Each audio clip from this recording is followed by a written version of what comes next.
Hands are shaking. Eyes notice every tiny detail around me. I've got goosebumps all over me and my ears can't stop hearing the same guitar blast over and over again. What is it? New COVID symptoms? Nah, it's something else. It's the Doom fever. Today, we'll be talking about why a game with such a long history evokes such feeling now just as it did 30 years ago, and what's the secret behind its phenomenon. No need in getting comfortable this time. Better stand up and stretch your limbs a bit, because without proper training, you risk losing them. We're going straight down to hell to dance with some demons.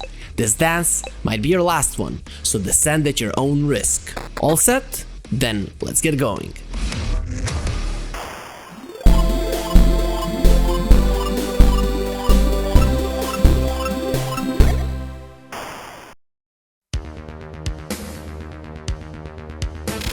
Here's a hot take.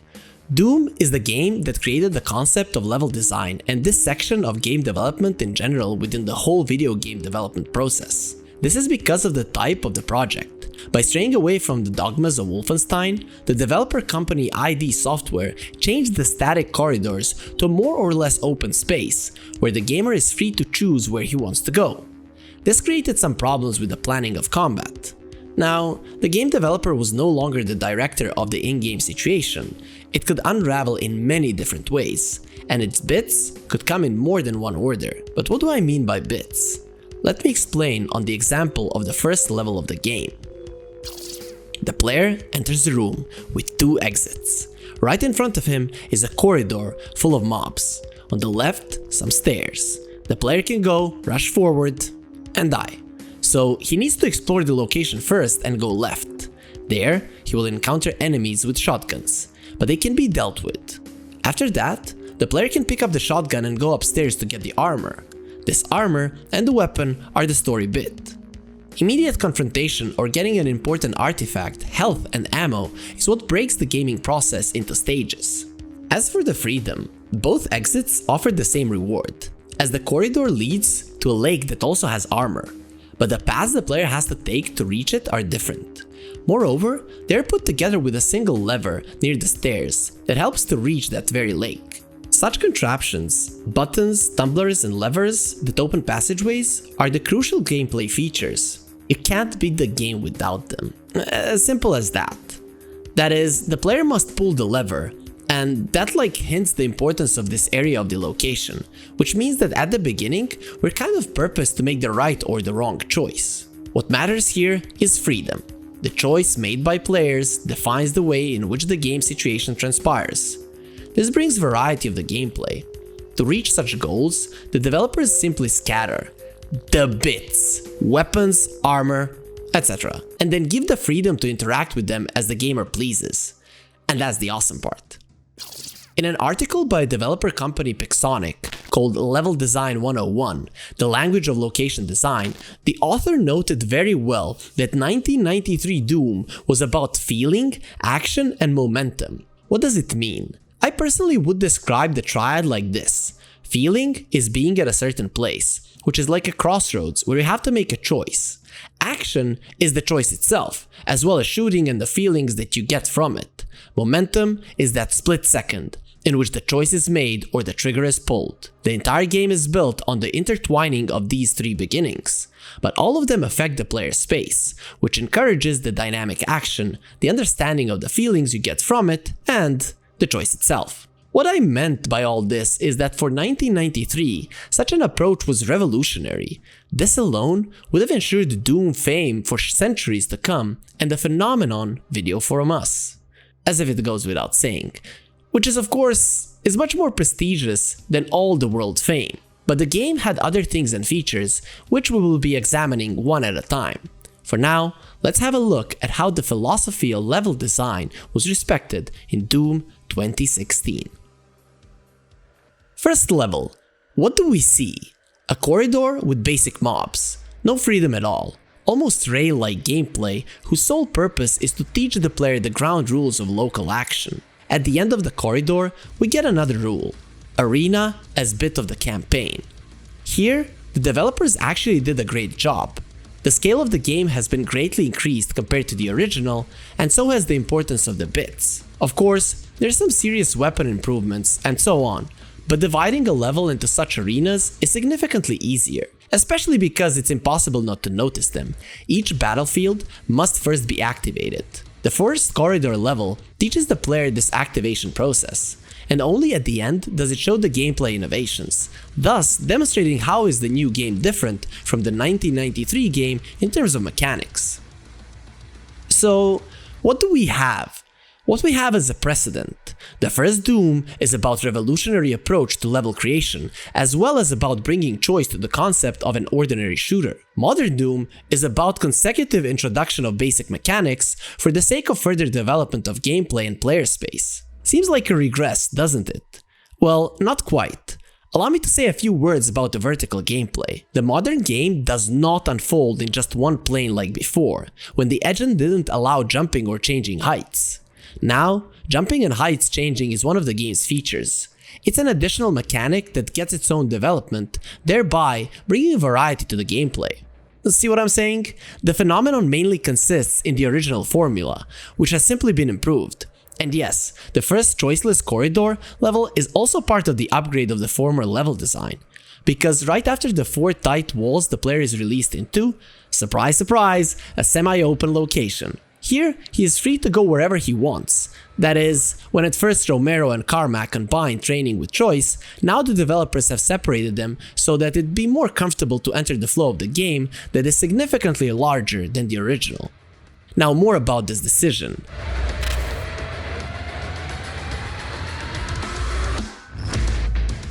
The original Doom not only managed to beautifully introduce the innovation of the location choice into a shooter, but also preserve what the genre of video games was associated with, a gradual increase in combat power. However, any growth has to have some foundation.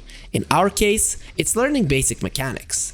And here's the interesting thing, Romero, Carmack, and the rest, if the team managed to keep the familiar gameplay development plan within the new level layout. That is, training first, and then the gradually discovery of abilities and guns with an accordingly increasing skill. Modern Doom is the same, only a bit more straightforward. The player learns basic skills on a simplistic map that just leads him through necessary segments. Somewhere, the player must crouch under an obstacle, somewhere he has to pick up the armor or a new weapon, and learn how to use it, of course. My personal impression is that the developers in the early 90s were a bit more daring. They decided to give the same stuff, but within a relatively open level. So they took a risk. The player could simply miss something and go out unprepared, but he didn't. And why not? The answer is easy. Look at another iconic action series, Serious Sam, that is often called a backwards walking simulation where you have to shoot hordes of enemies emerging from behind the horizon. The tactic is consistent and effective regardless of the part of the series. And while Sam walks backwards and shoots, with Doomslayer it's a bit more complex. He dances and shoots. Doom is a game where choreography isn't just a fart in the air. The ability to waltz around the enemies while using all of your weapons to their full potential is the most important thing to learn. And here's the catch. If you lack the weapons, the whole process will boil down to just replaying the same sections. So, Doom of 1993 forces you to turn the location upside down until you find everything that the developers need you to find to experience the game the way they intended. This also shows the player how many hidden passages are there, and that exploiting them might prove to be advantageous. Further, this understanding encourages the player to search for hard-to-reach places, thus creating interesting gameplay situations. There's just one thing missing: change of heights. But guess where they do have it? Yes, of course, you already know, who am I kidding? So Doom of 2016 turned the series' prom night waltz into a World Cup level waltz. While having retained the necessary dynamics that had become the cornerstone of the franchise, the game added a spice to it, previously mentioned change of heights. More than that, in order not to mimic the original with its spastic flickering and frantic shooting, the new installment introduces special platforming sections, which are then complemented by the combat. I don't think I'll ever forget the fight on the broken pipeline. What I want to say is that one of the components of the game's phenomenon are the dynamics that rely on the level design that we've just discussed. The freedom of movement in the game of 1993 was already astounding. Now the developers have upgraded it by giving Doom's deadly waltz a new axis, and that is absolutely amazing. Just as the feeling that you get from shooting, because both then and now each weapon in your arsenal feels different, the variativity not only encourages different strategies, but also knocks your socks off because of how each weapon behaves. Seriously, shooting the double barrel gun is pure orgasm. It's worth playing the game just to try it.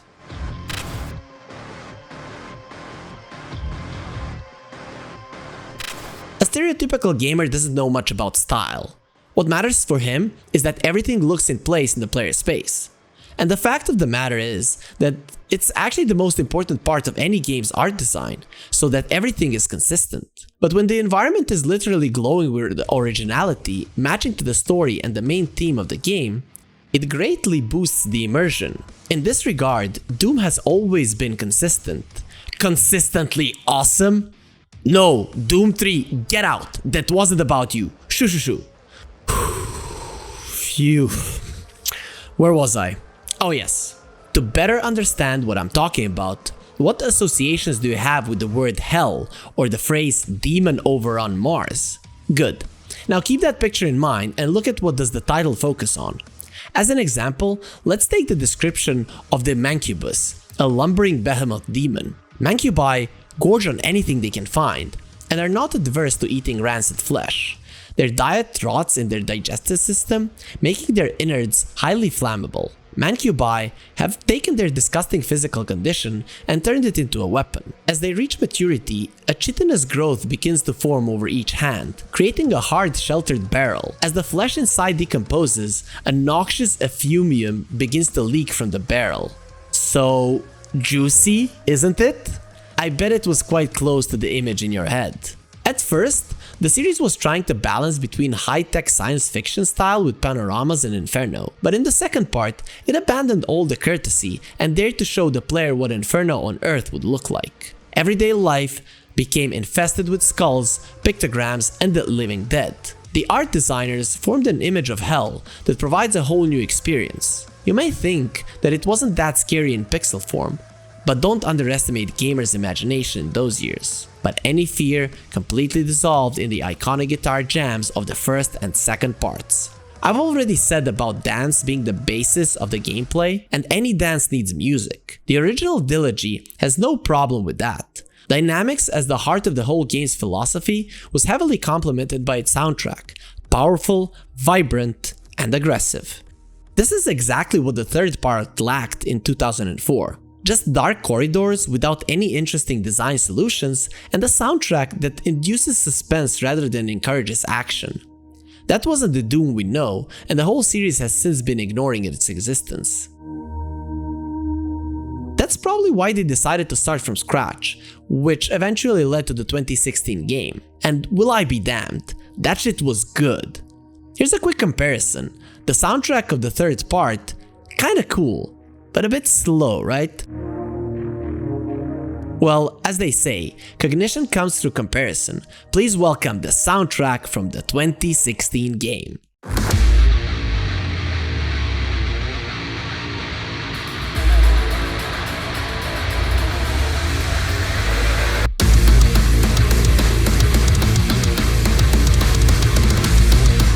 The modern iteration has managed to retain the fundamental element of the original game, thereby giving gamers an old-school experience in a new wrapping. Hell, here is bloody, repulsive, and terrifying. It is both confusing and familiar, exactly how a place that couldn't be further from Earth should look like. Agony, with its rudimentary underworld and humanized succubi. Please, me and my homies choose Doom. You have to know how to work with the sound and visuals in Doom, otherwise the project will be of no interest. The year 2004 confirmed this point. Despite the redesigned mechanics and belonging to a slightly different genre, part 3 of the series still stood out for its macabre style. So it's safe to conclude that a part of the series' phenomenon lies in this art design. But where there is hell and slaughter, there are activists, politicians, the church, etc. These people, who often go to great lengths and take great pains to get the game banned, end up making it more popular. Our today's case is no exception.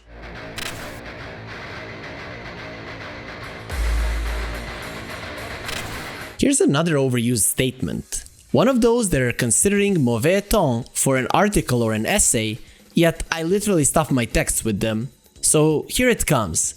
All publicity is good publicity. So when in the mid-90s serious-looking graying gentlemen in three-piece suits started pointing fingers at the game and saying that children would start killing because of it, the popularity of Doom only increased. Yes, it's the same story that Mortal Kombat was also involved in. The creation of the ESRB, worried parents, all that sort of meme. But that's a topic for another time. So let's move on. Next we have... what's that?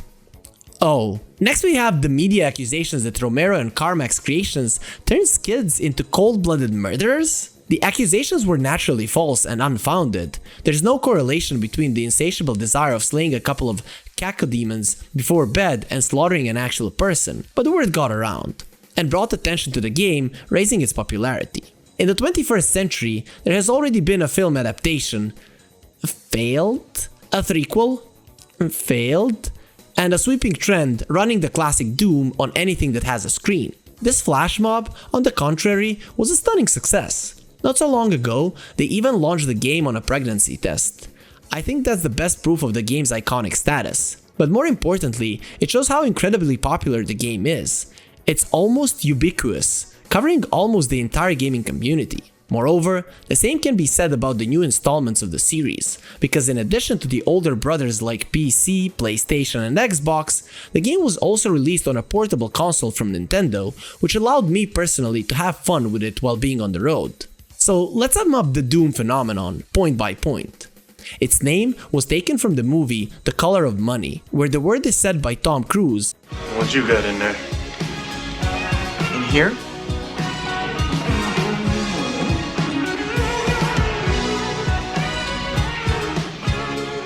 Doom. And as we all know, everything Tom Cruise touches inevitably turns into gold and imperishable classic. Top Gun Maverick, or the recent motorcycle jump in the trailer for the new Mission Impossible, only proves that. That's it. The cat is out of the bag. Thanks for watching. Oh wait, I just remembered The Mummy of 2017. Wait. Everybody, come back. So, at the core of the game's phenomenon is its philosophy, dynamics in everything. It creates the action, the momentum, and the feeling. The developer's motto is to give the player a sense of presence through action, and the revolutionary level design and everything else serves this purpose, the building block of the game's phenomenon. The other block is its gameplay, these crazy skill-based death dance mayhems. Plus, each monster requires a more or less unique approach, so you can't beat the whole game with just one gun. Well, except for the double barrel of course, but its ammo is finite. So come on, gamer, use your brain and go get him. This applies both to the classic version and to the modern iterations. All of them are loyal to the unique visual style and the soundtrack. It fully supports the main philosophy of the project, only assisting in its realization for the player. Everything in the game simply screams its essence. And such a strict adherence to the paradigm has not remained unnoticed. As did the brutality of Doom, which brought the game extra fame through scandals and accusations of corrupting young minds. And of course, all sorts of offshoots in the form of other media or fan activism have also done their part. Today, Doom is not just a shooter, but a cultural phenomenon, about which the editor-in-chief only allowed me to make only one video. Can you believe it? If you'd like to see anything else in the franchise, dear viewers, be sure to let me know in the comments. In the meantime, it's time for our usual kiss goodbye. In fact, I also wanted to touch base on the plot of the series, because it also has undergone some serious changes. From John Carmack's comparisons to porn, to a very coherent and solid, though simple, story with clear identities of the main characters. But then I realized that the story hasn't contributed that much to the phenomenon of the series. Unlike in our videos, where text, sound and visuals are intertwined to form an integral product, where something going awry means no quality content. So please support the video if you liked it. And as always, be sure to tune in next time.